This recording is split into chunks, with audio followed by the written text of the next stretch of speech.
Let's put some reflections in sunglasses. Hello, creative people of the world. This is Nick Sanders, and you are checking out Video Deconstructed. This tutorial will show you how to replace what you see in a pair of sunglasses. It will be a joyous occasion.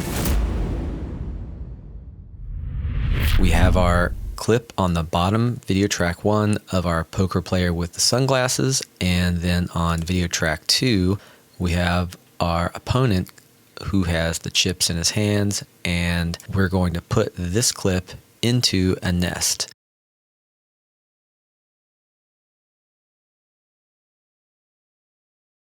So there he is inside the nest. We go back to our main sequence, and what we want to do is put a mask on the reflection nest, and we want to have that follow this guy's sunglasses.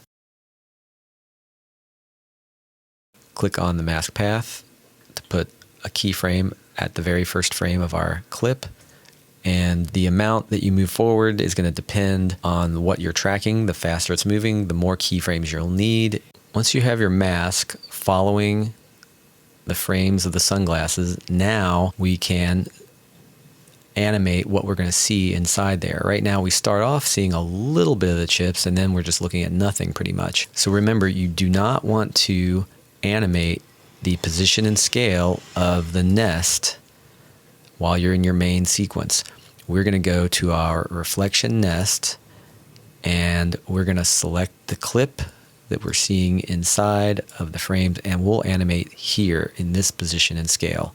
In order to see where the frames are, we're going to paste a reference clip right here of our guy with the sunglasses. So I go back to our main sequence, select our clip of the guy with the sunglasses, copy that, and then right here on track 2, I'll make sure I'm at the first frame, paste, and now I can see the motion of where his frames are. I'm just going to turn down, we'll call this our reference clip, so I can see where the frames are. Now I can select our poker chips and see where they're going to fall.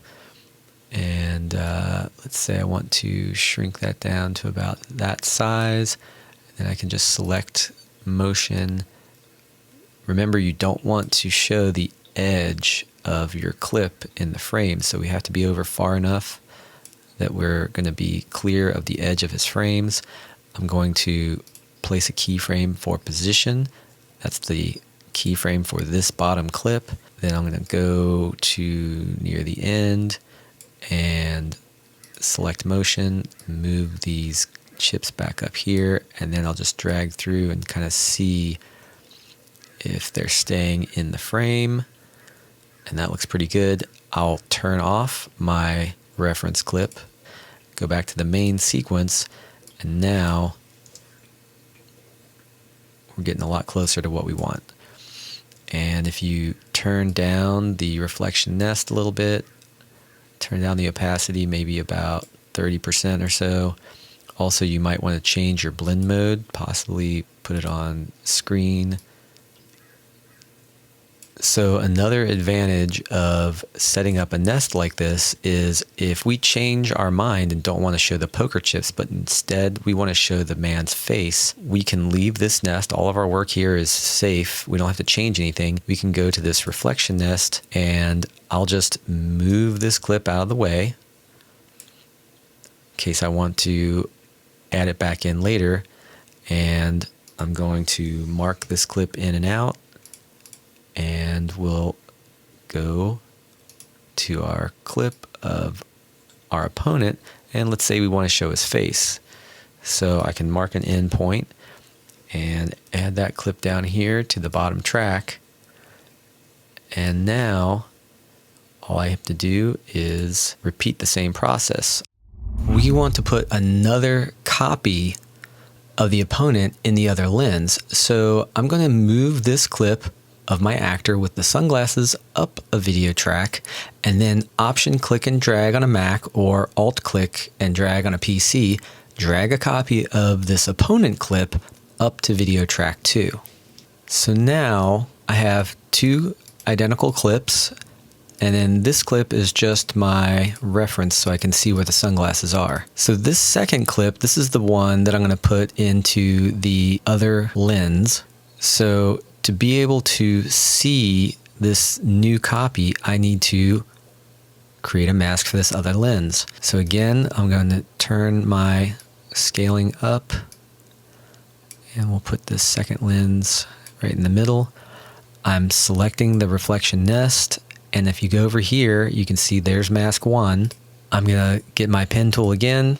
Now, if this happens to you and you don't want to have that in your way, what you can do is go back to your reflection nest and turn off that clip because you don't need to see it. So because I flipped over to this other sequence, I've lost my pen tool.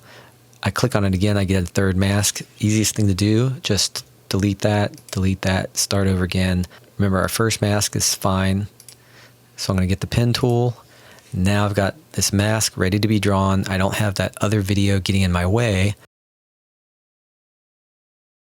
I'm going to select the clip. Now, this one already has some position automation on it from the original lens. So what you want to do to move your second reflection over is to not touch the position keyframe. You want to move the anchor point. Now I can slide this second reflection around, but notice as I play forward, they are both moving in tandem. So it's keeping the original keyframing of the original reflection. Now I'm going to turn my reference video back on because I need to move my anchor point so that my new reflection is in the other lens and doesn't show any of the edge of the video like it was before in the original. Then I'm going to add my third mask, and this one is going to keep this opponent video copy from overlapping on our original opponent clip. And if it crosses over like that, then you just need to animate it a little bit. So I put a keyframe, and then we'll just move that mask over and keep it safe. Because most sunglasses are curved, you might want to add a warp to the image, so you could try lens distortion. Drag and drop this onto your clip on video track 2, turn up the curvature, and play with the other controls to get the distortion you like. You're going to see your video curve, but then you get this white border. You might need to play with the scale and the anchor point of your clip if you start to see the border.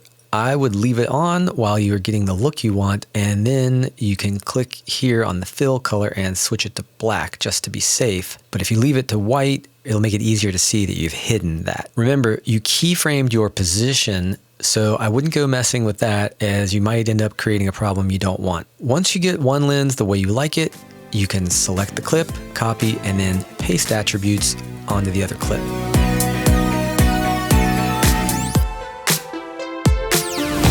Thanks for hanging out to the end of this episode of Video Deconstructed. I'm Nick Sanders, and if you could hit the subscribe button, I will reflect more videos upon you. Click and be happy.